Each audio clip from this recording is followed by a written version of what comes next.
that Satan does his best to mess with. Number one are those who are on the path, those who are trying to do right. Man, when you start trying to do the right thing, Dory, guess what? It's, Zeke made a comment this morning about getting old is not for weaklings. Yeah. But we go further, we'll say that, and to a degree it is, but to a degree it's not, because as a Christian, and as you start trying to go down the Christian walk, it's hard. It is hard. It's harder to become a Christian and stay a Christian than it is to be on the outside. So there are those who are on the path, and then there are those that he wants to keep off of the path. So you take, like Jessica. I always watch Jessica, and Jessica has that, she's like Artie, she knows no stranger. She'll walk up to anybody and talk to anybody. Me, I don't even want to talk to my friends. Nothing personal. It's just not. I'm introverted. That's just me. I'm not a going out person. I'm not a crowd person. It's just what I am. I can't help it. So, if you take somebody like Jessica, and for years, you and I have talked about this, and, it's always had some reason to keep you away. And it's always was manufacturing reasons to keep you away. And he wanted to keep you off from seeing your potential. To see, and it's just not just that. We got to understand, what is this thing that we're in? This is a phrase that I touched on last week, and we're going to get ready for it some more. It's very important for families to understand this. What was it? Monday and Tuesday of this week? That, oh my gosh, man, it was dark. It was heavy. Amber and I we've been doing fantastic, and all of a sudden, man, I'm hearing whispers in the back of my mind to just end everything, just to shoot yourself. You hear all kinds of things. Frustrations at work, frustrations at home, aggravated, depression, anxiety. I'm hearing voices. It's just all kinds of things. And then Amber talked about it. She said, well, you realize that this is exactly what you talked about Sunday. This is spiritual warfare. And I had known this last Sunday, and we talked about it just briefly, this whole concept of spiritual warfare. And then to actually feel it, and I prayed about that. I said, God, why did this attack come in so strong? Why did this attack hit me so strong? I'll be honest with you, it was just like getting punched right square in the gut. It was terrible. Absolutely. I'm telling you, it was some of the darkest times. I walk, my knuckle still is not healed from punching the countertop. You'd think after all these years of punching things, I would know not to punch a countertop. Punch anything besides a countertop. Because you know what? Countertops ain't going to go nowhere. Your fist will go somewhere, but it ain't going to go through. It's going to go flat. And so I've got this big old slow spot on my knuckle because... Huh? You don't punch things in your game. That's what I'm telling you. If you're going to punch something, go out there and punch a tree or something. You understand what I'm talking about? Leave. Grass or yourself, I don't care. But... Go pray, boys. Like, God, why? Why now? Why are you attacking? Because I've been thinking about, this thing that we're trying to awaken. We're trying to awaken a spiritual awareness. We're trying to connect on a completely different level to God and trying to become so much more. And you ask yourself, what is it? Again, if you're on the path, or if he's trying to keep you off the path, you're under attack. You just don't know it. You don't recognize it. It's like anything else. One of the first things is when you got something wrong with you, you have to do what? When you go to the doctor, you have to know you're what? what your copay is. What the problems are. What your copay is. That's very simple, you can't get to the door. Well, the thing is that, but if you don't tell the doctor what's wrong with you. So the thing is that once you can start identifying your symptoms, you're just walking, I don't feel good. Well, that's a pretty general term. Right. What is it? What is messing you up? What's going on? Well, okay, my butt's sore. Okay, well, why is your butt sore? Well, I've been doing leg workouts really, really heavy and really, really a lot. And he says, well, you know, maybe you're damaging your butt muscles. Okay, well, that's a possibility. You know, so in other words, if you've been out working in your yard and you've got, you know, one of my neighbors when we lived over Huddle Street, he said he went to the doctor and he told the doctor, he said, yes, sir. He says, I have no desire anymore to do anything. He says, I want to sit around. I just want to just do nothing all day long. He says, by the time I walk to the mailbox, he says, I've got to stop at the mailbox and sit down. Then when I get done from the mailbox, I got rested at the mailbox, I got to walk back to the house, which is his mailbox was not that as the length of this church. And the doctor looked at him and he listened to all of his symptoms. And he says, and how old are you? He says, I'm 93. He says, and? What's the problem? You're 93 years old. You're going to feel these things. So the first thing we have to ask ourselves is what's going on with our lives? Why is this happening? Remember, if you're on the road or if he's trying to keep you off the road, that tells you that God has got a plan for you. But it also tells you that you're going in a direction. I love it. Well, there's two quotes that I was reading about this morning. Corrie ten Boom. She says, the devil can't make us bad. He will make us busy. In other words, he'll distract us from seeing the facade. What is the facade? The facade is like this. I tell people that I hear voices. And we all do in certain times in certain places. So in other words, AJ, we'll see somebody and you just have this gut feeling what they're saying. You just know that it's right. Sometimes you're right. But you have to admit that sometimes, Lance, you're wrong. Sometimes the voices are wrong. That's not what you're hearing. But we manufacture in our minds, don't we, Kyle? We manufacture these things. So oftentimes we're running upon these things. But the thing is that it's this facade. It's this things that we're being shown that's not real. It's fake. It is not really what's going on. And so when we're walking through the house and all of a sudden, you ever noticed, like for me, one of my favorite times when I was at Mama's house, I was already stressed.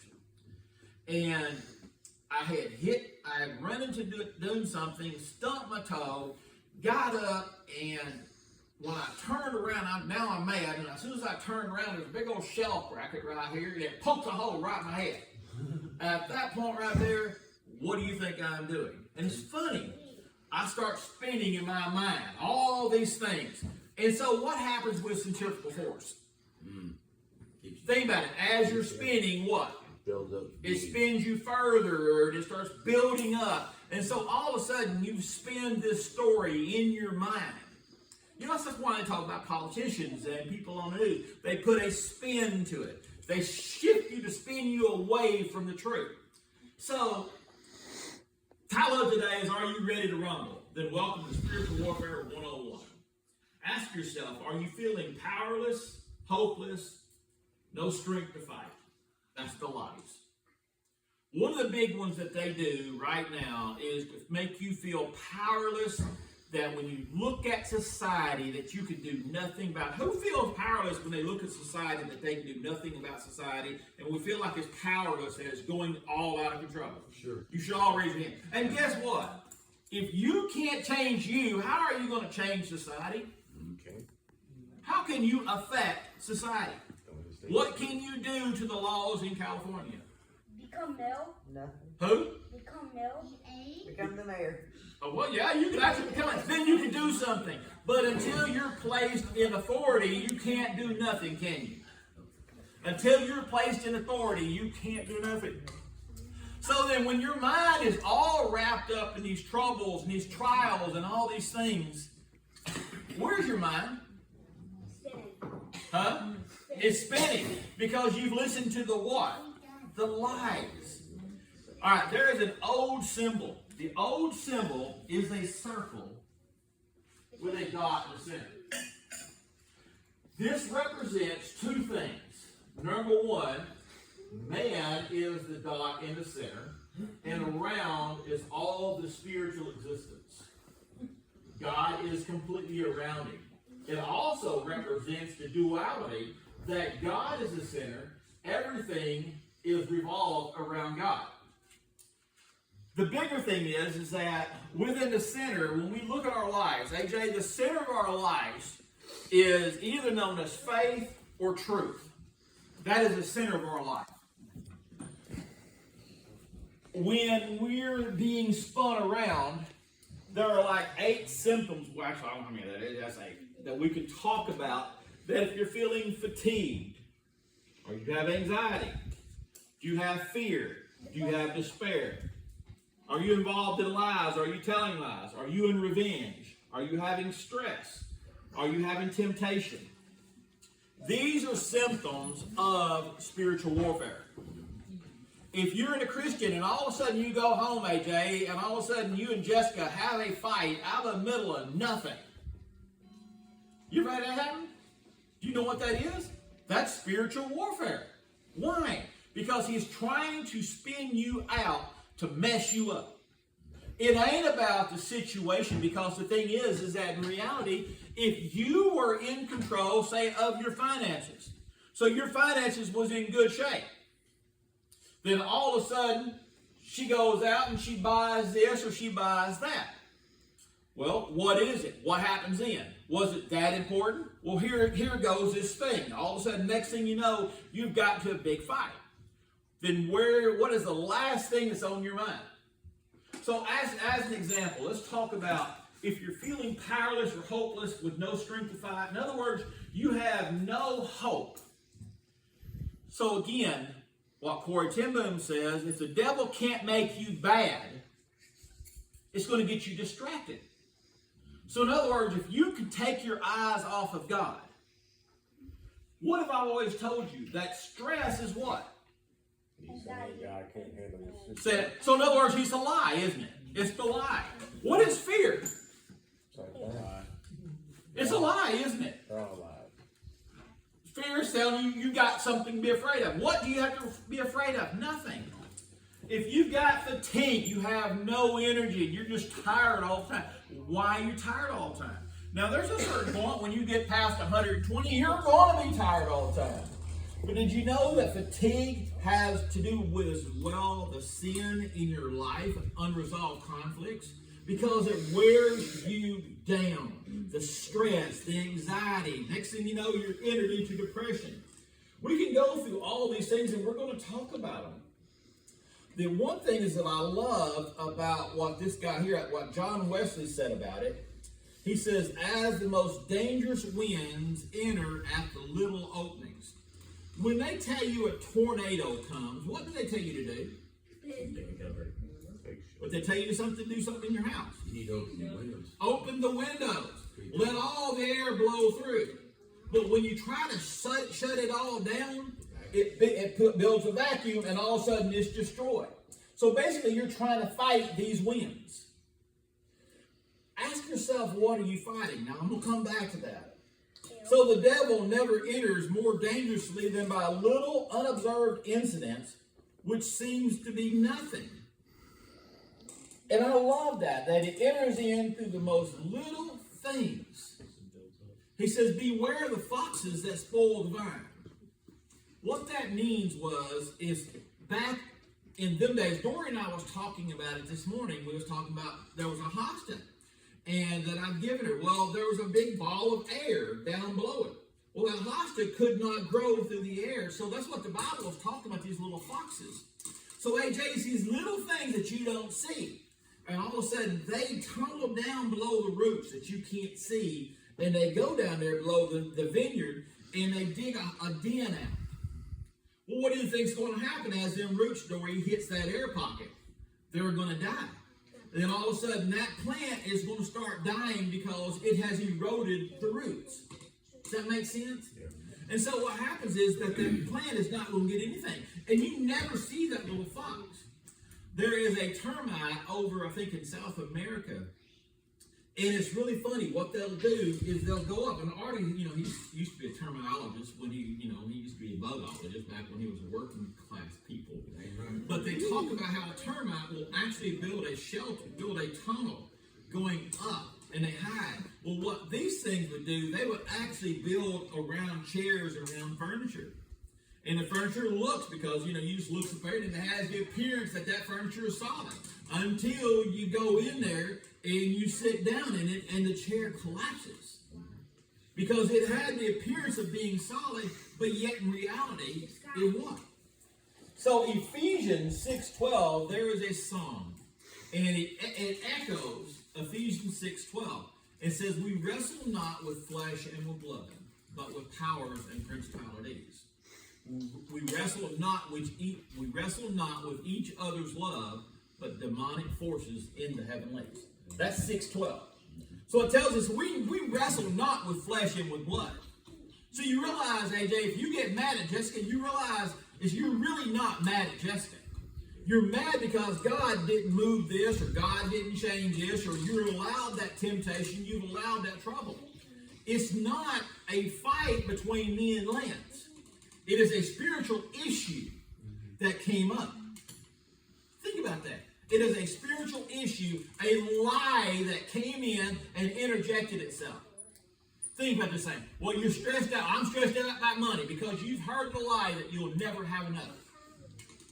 You've heard the money. You've heard the lie that you're not going to. What does God say? I've got this. I'll give you everything that you need. Now, He may not give you everything that you want, because my grandchildren, they want a lot of things. They ain't getting it. Nope. I tell my grandchildren, if you want to go to what's it? Jump Zone? Is that what it is? No, O'Malley's trampoline park. Urban Air. Urban Air. I said, Addison says, well, I want to go to Urban Air. I said, then help us work. No. Okay. You just saved me money. But the thing is that when we enter into spiritual warfare, all of a sudden it's these little things that come in that seems to be nothing, but all of a sudden that little thing starts spinning us out. It starts attacking. It starts eroding. All of a sudden, AJ, you start hearing this voice. I heard the voice. Amber and I, we got to where during the day, we would go and we would send message to each other. Well, I never heard from her all day long. You know what I'm hearing in my mind? The devil's playground.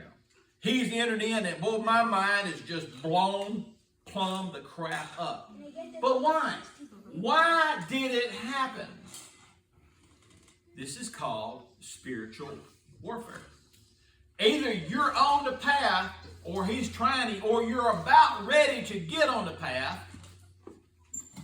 and he's always got a reason to knock you off of it.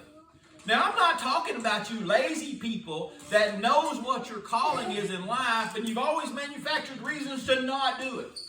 That's not what I'm talking about. That's laziness. That's being a sloth. If you've been given a spiritual gift and you know, and you can either say, the thing is, you're either coming under attack, and if you're coming under attack, you're usually showing one of these signs here. But if you're out going somewhere else, you're out running around there, you're at the zoo, you're doing all these other things, and you know you got a calling to God, and you can't give an hour and a half to serve God, then this sign, don't give your hour and a half to serve God. But try explaining that to God when you decide that you'll walk up to the heavenly gates, knock up, and kind of go, hey, God, can I come on in? They'll say, well, you knew not me here on earth. You know, we have an obligation. You realize that God is not our servant. But yet you realize how much we treat God as our servant. Anything we want, what do? Fetch. Think about it, Elizabeth. Do we not? We treat God as our servant.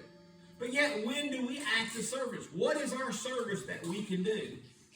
So the thing is that if we're moving into this realm of spiritual warfare, it's actually being catapulted now in front of our spiritual development. Because that's the reasons why that if we're not coming under attack, then we're not doing anything. We're not doing anything. We're no good. Think what you're saying. If you're not coming under some spiritual attack, then you're doing nothing eternally good. You know, the thing is that we've been given a mandate from the Messiah of what we should be doing. If anybody should be fighting these things right here, but as we start spinning around, we start going through, we start going through all these little problems that come up in our life. But yet, think what you're saying. How many times do we in a day have a wrestle with fatigue? I just don't have no energy. I don't have no desire to do nothing. Think about this thing. How many times do you want revenge against somebody, what something or somebody said to you? You want to strike out at them. You realize that's spiritual warfare. These are signs that you're coming under attack. Because if you feel like you've got to attack, understand this. If your energy is going towards your revenge, it's going away from turning the other cheek. What did he teach? Did he teach us to attack, or did he teach us to love? What about fear? We've talked about this already, haven't we? If we're afraid, we're saying what? I can't handle it. What about stress? We talked about that. Oh, but what about us telling lies? I mean, you okay? Yep, I'm fine. You just lie like a rug. Yep. What about us living in a lie? Because the thing is that we know that what we're doing is wrong. We know that it's it. But yet our mind is so evolved into this thing of all that we want is what? What we want. And it's funny because what we want oftentimes is what we don't need. So we start living these lives. What about being anxious? What's the Bible say about that, Kai? Be not anxious about anything. But yet if we find ourselves suffering from anxiety, what does that put us at? Does that put us closer to God, or does it show us the sign that we're going further away from God? What about having despair? Nothing's ever going to change. What is that symptom of? Think about this thing. What about temptation? She don't love you. He don't care about you. God don't care about you. You need these things to fill in these blanks. You need this way to solve this problem. Hey, you got this trouble. Well, if I have all this money, then I solve all my problems. I've got these temptations that I'm facing. Because all these things lead you away because they're all a lie. Temptation is this, is that what you have is not enough. What God has given you is not enough. You can be tempted to sin in so many different ways. I won't even go there. But you got to ask yourself this question. Why do we not talk about spiritual warfare? Have you even recognized it as such? Why is it important to call it spiritual warfare? So that we take away the power of the devil. And the power of the devil is what? Think about this thing. Think about this thing. If you recognize this as spiritual warfare, then what that tells me is that, so AJ, I'm sitting about Tuesday or Wednesday after Amber said that, I'm realizing, hey, I've got to start apologizing. Because I've taken the attack and I've put it upon Amber. But the attack, now here's how you have to face a trouble. When you have a thing,